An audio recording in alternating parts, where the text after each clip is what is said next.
나이별로 우리 아버지를 보는 시각이 달라집니다. 4살 때는 아버지가 아주 신으로 보입니다. 못하는 것이 없는 전능하신 하나님과 동급으로 보여요. 그러다가 6살이 되면 아버지는 만물 박사, 모든 것을 아는, 모르는 것이 없는 박사님처럼 보입니다. 그런데 8살이 되면 아버지와 선생님 중에 누가 더 나을까 이렇게 저울질을 합니다. 12살이 되면 우리 아버지는 모르는 것이 많다는 것을 알게 됩니다. 수학 문제를 가져와서 물어봐도 모른다 그리고 뭐 이것도 물어봐도 모른다 그리고 그래서 우리 아버지도 모르는 것이 많다. 14살이 되면 우리 아버지는 세대 차이가 난다 그럽니다. 그리고 18살이 되면 우리 아버지는 아무것도 모른다. 아는 것이 없다. 그렇게 얘기합니다. 그러다 30살이 되면 이 일에 대해서는 아버지께 여쭈어봐야 되겠다. 아버지에게 물어봐야 되겠다. 50살이 되면 우리 아버지라면 어떻게 하셨을까? 60이 되면 우리 아버지는 정말로 현명한 분이셨지만 나는 감사하다는 말을 한 적이 없다고 후회를 한다고 합니다. 아버지가 살아 계시다면 좀 더 많은 것을 배울 텐데 이렇게 후회한답니다. 똑같은 아버지인데 왜 이렇게 보는 시각이 다르고 아버지에 대한 인식이 다를까요? 문제는 아버지는 똑같은 분인데 아버지를 보는 본인의 시각이 변했기 때문입니다. 어릴 때는 아는 것이 없고 할 수 있는 것이 없기에 아버지를 신으로 하고 박사님으로 알지만 그래서 아버지를 의지합니다. 그러면서 머리가 커지면서 공부를 하면서 아버지는 아무것도 아니라고 아버지는 돈 벌어주는 기계 정도로 생각합니다. 그러다가 나이가 들면서 철이 들면서 아버지는 정말로 현명한 분이고 아버지는 나를 너무너무 사랑하는 분이고 내가 잘 되는 것을 기쁨으로 여기는 분으로 압니다. 세상을 살면서 실패를 경험하고 또 내 약함과 내 부족을 알기 때문에 아버지가 얼마나 힘드셨을까. 아버지에 비하면 나는 아무것도 아니라는 것을 알게 되고 아버지를 존경하는 자리에 가게 됩니다. 하나님과 우리와의 관계도 마찬가지입니다. 인생을 살면서 어린 나이와 같을 때는 철저하게 하나님만 의지하고 하나님만 신뢰하고 하나님만 찾고 하나님의 은혜를 구하며 삽니다. 근데 세상을 살면서 머리가 커지고 배운 것이 많아지고 가진 것이 많아지면서 자신감이 생기면서 하나님 없이 살아갑니다. 하나님은 아무것도 아니라는 겁니다. 말씀도 읽지 않습니다. 기도도 하지 않습니다. 그저 내 마음 내 뜻대로 살아갑니다. 그러다가 병이 들어요. 인간의 힘으로 안 되는 일들을 만나게 됩니다. 그러다 보면 나는 너무너무 약한 존재라는 것을 알게 됩니다. 그래서 하나님을 찾습니다. 결국 나이가 들면서 하나님의 은혜가 아니면은 아무것도 할 수 없다는 것을 알게 돼요. 어린 나이처럼 매 순간순간 하나님을 찾고 하나님을 의지하고 하나님만 바라보며 살아갑니다. 그래서 주님은 하나님의 나라는 이런 어린 나이와 같은 자들이 들어가는 것이다. 어린 나이와 같지 않으면 천국에 들어갈 수 없다.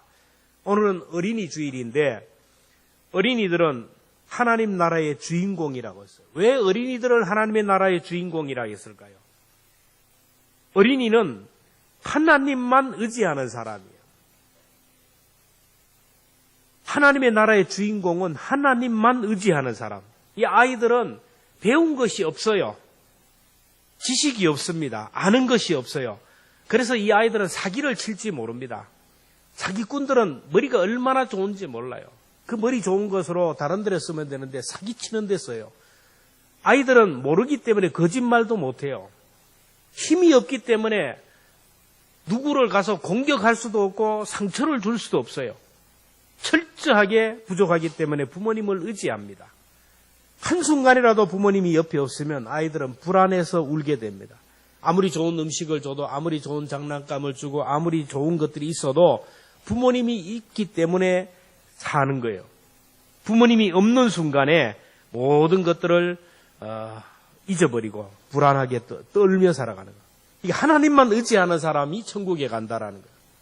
부족하기에 하나님을 찾고 없기에 하나님을 찾고 내 힘으로 안 되기에 하나님의 은혜를 구하는 겁니다. 오늘 본문을 보면 하나님만이 인생의 동반자가 되시고 하나님만이 도움이 된다는 것을 알고 자기 아이들을 예수님께 데려가는 그 부모들의 모습을 보게 됩니다.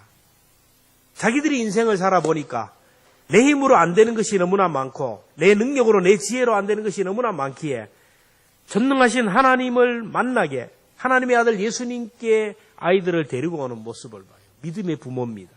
15절에 보면 사람들이 예수께서 만져주심을 바라보고 자기 아기를 데리고 오매 자녀를 예수님께 데려간 이유는 예수님께 안수기도 받기 위해서예요.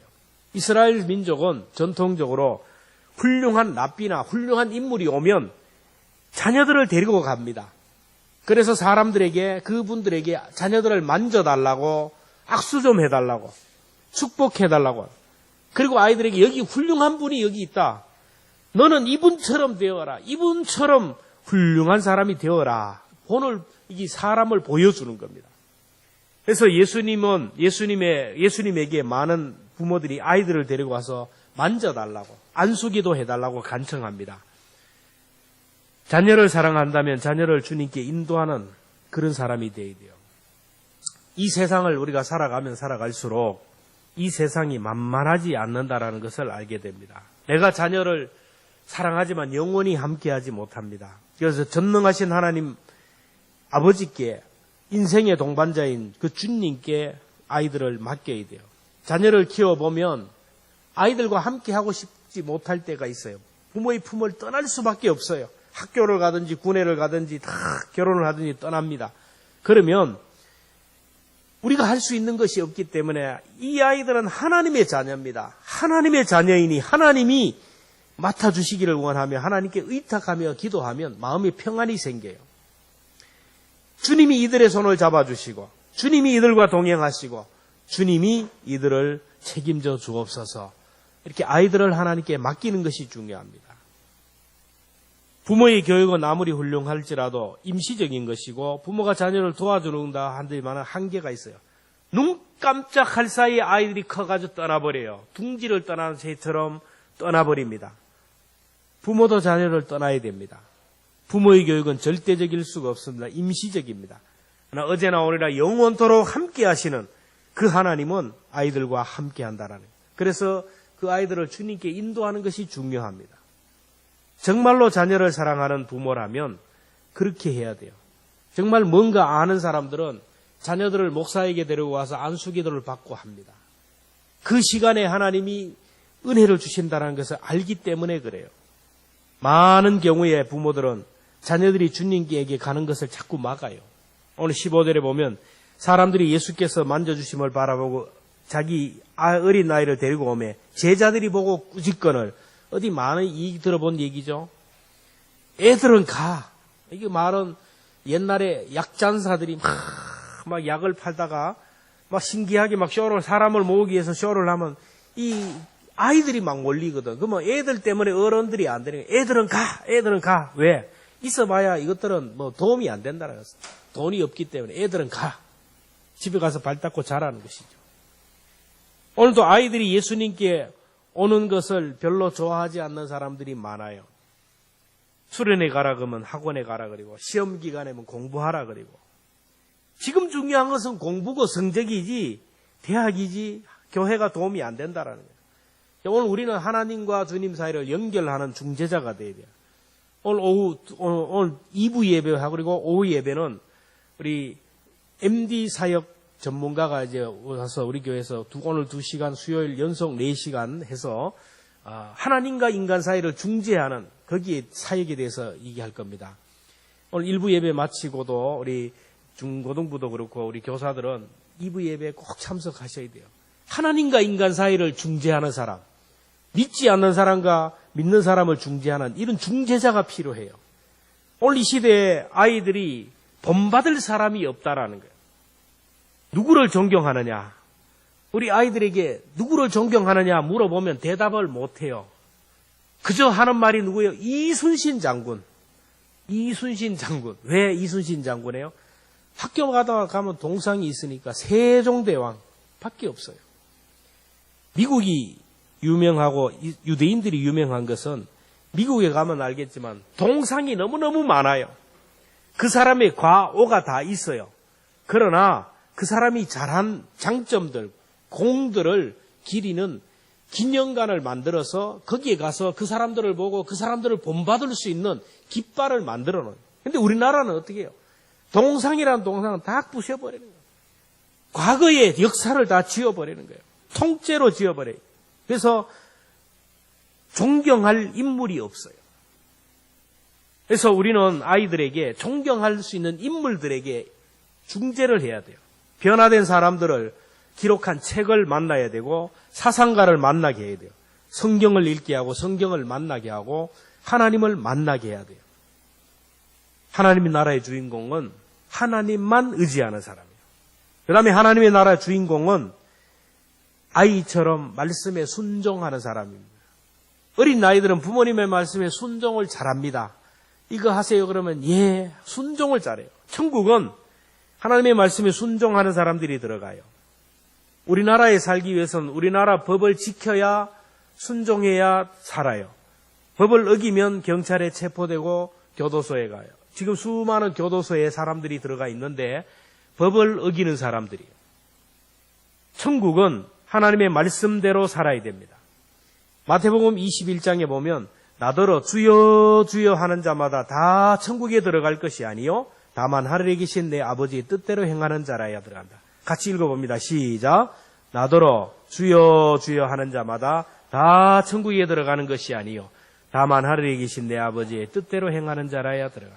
하나님의 말씀에 순종하는 사람이 들어가는 거예요. 여러분 사울 왕은 외모가 얼마나 준수하고 다른 사람보다 어깨 위기가 컸어요. 사무엘상 9장 2절 같이 봅니다. 시작. 기스에게 아들이 있으니 그의 이름은 사울이요 준수한 소년이라. 이스라엘 자손 중에 그보다 더 준수한 자가 없고 키는 모든 백성보다 어깨 위만큼 컸더라. 이렇게 겸손하고 성령으로 충만하고 찬란한 이 사람인데 사울이 하나님의 말씀을 버렸어요. 하나님의 말씀에 기존으로 듣고 순종하지 않으니까 하나님이 사울을 버렸다고 했어요. 사무엘상 15장 23절 26절 말씀 같이 봅니다. 시작. 왕이 여호와께서 왕을 버려 왕이 되지 못하게 하셨어. 사울에게만 준 게 아니에요. 오늘 우리가 하나님의 말씀을 붙들면 하나님이 우리를 붙들어 주시고 우리가 하나님의 말씀을 버리면 하나님이 우리를 버려요. 우리가 하나님의 말씀을 읽지 않으면 하나님이 우리의 삶을 읽지 않아요. 우리가 하나님의 말씀을 무시하면 하나님도 우리를 무시한다라는 거예요. 그래서 하나님의 말씀에 순종해야 됩니다. 사무엘상 15장 22절 같이 봅니다. 시작. 여호와께서 번제와 다른 제사를 그의 목소리를 청종하는 것 좋아하신 같이 좋아하시겠나이까. 순종이 제사보다 낫고 듣는 것이 수양의 기름보다 낫다.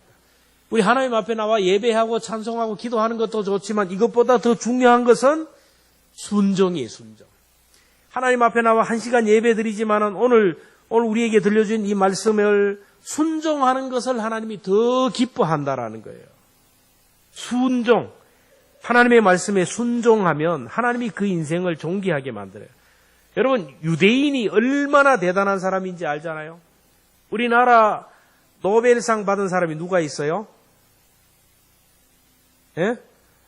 한 명이 있죠. 한 명. 예. 근데 유대인은 그 많은 노벨 수상자의 30%를 차지해요. 엄청나잖아요. 제가 부르는 이름들 여러분 알라나 모르겠네. 레오나르도 다빈치, 아이작 뉴턴, 쇼팽, 아인슈타인, 록펠러, 찰리 채플린, 스필버그, 존 케리, 키신저. 각 분야의 세계 탑이에요. 이 사람들이 다 뭐냐면 유대인들이에요.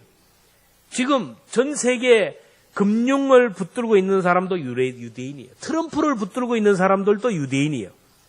언론을 붙들고 있는 사람도 유대인이에요. 유대인이 이렇게 뛰어난 이유는 간단합니다. 하나님의 말씀에 무조건 순종하는, 어릴 때부터 그 순종하는 훈련을 받아서 그래요. 일반적으로 교육을 두 가지입니다. 하나는 헬라식 교육이고 하나는 히브리식이에요. 지금도 그래요. 헬라식은 뭐냐면 이성이에요. 논리. 내 이성에 설득이 돼야 되고 합리적이어야 되고 딱 계산해서 맞아야 움직이는 거. 이게 이제 헬라식 교육입니다. 또 하나는 히브리식 교육인데 이거는 그저 순종하는 겁니다. 이해를 요구하지 않아요. 내 감성을 요구하지 않았어요. 하나님의 말씀이니 무조건 순종하는 겁니다. 히브리인들이 그래요. 히브리인들은 하나님의 말씀을 읽고 들을 때 이게 이해가 되어서 이게 설득이 되어서 과학적으로 증명이 되어서 순종하는 게 아니에요.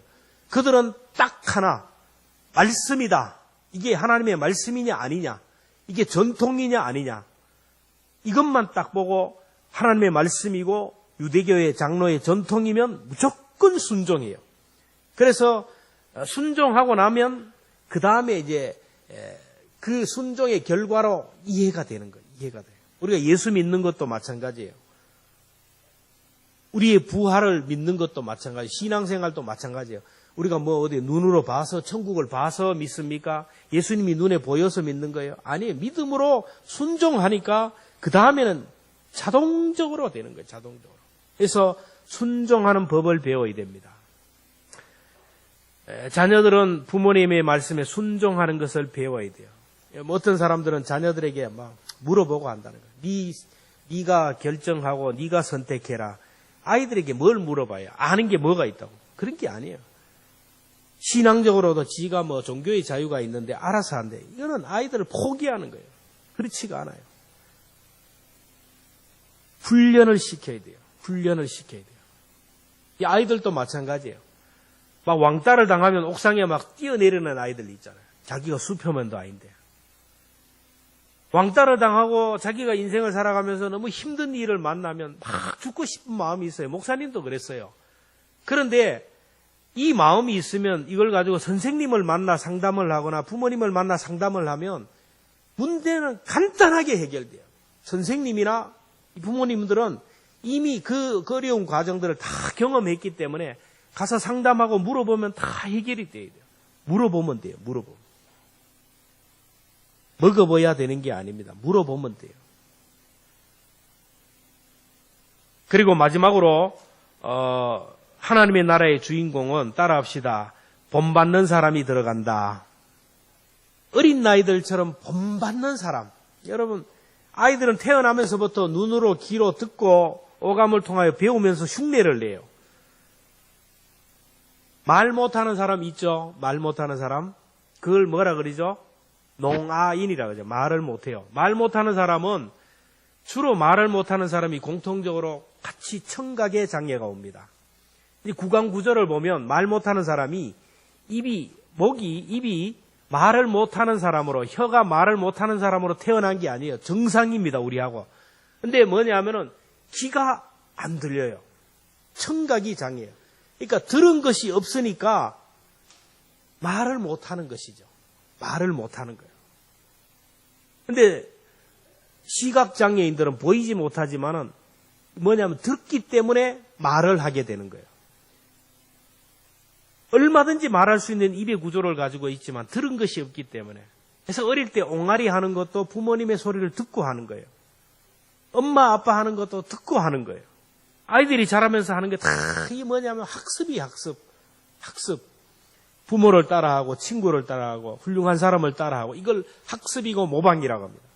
어릴 때 좋은 부모님 밑에서 자란 아이가 훌륭하게 될 가능성이 많고, 어릴 때 좋은 선생님 밑에 자란 사람이 그렇게 될 가능성이 많고, 어릴 때 술만 먹는 부모, 술을 먹으면 아이를 패고 때리는 그 부모를 만나면 그 아이는 나는 커서 절대로 나는 이런 부모가 안 되겠다 그러지만은 크면 그대로 따라하는 거예요.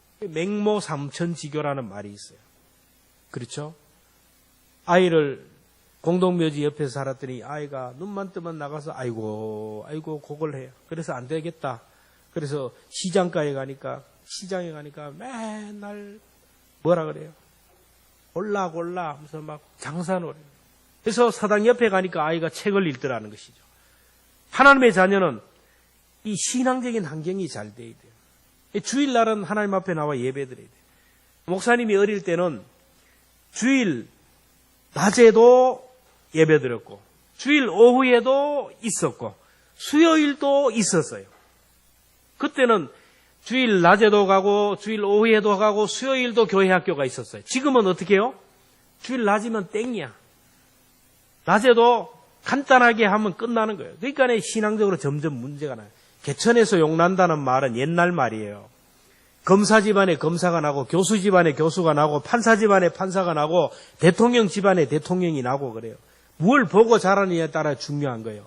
사무엘은 어릴 때부터 하나님의 성전에서 자랐어요. 젖을 떼자마자 하나님의 성전에서 자랐어요. 디모데도 어릴 때부터 외할머니 로이스와 어머니 유니게 밑에서 자랐어요. 다니엘도 어릴 때부터 하루에 3번씩 기도하면서 자랐어요. 요셉도 오늘 한국교회 영적 리더들은 다 교회 학교 출신이에요. 제가 아는 분들 중에 목사님 아들이나 장로님 아들이 교회 안 나가요. 왜 안 나가느냐? 그 부모님을 보고 그런 거예요. 집에서의 모습과 교회에서의 모습이 달라요.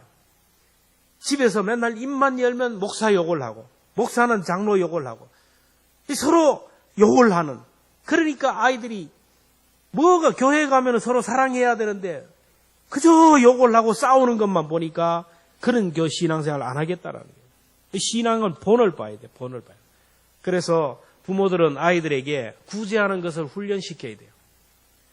어떤 시설에 아이들을 데려가서 어렵게 힘든 사람들에게 그래서 도와주는 모습을 하고. 유대인들은 그걸 잘해요. 아이들을 시설에 데려가서 그 어려운 사람을 도와주는 것을 훈련을 시켜요.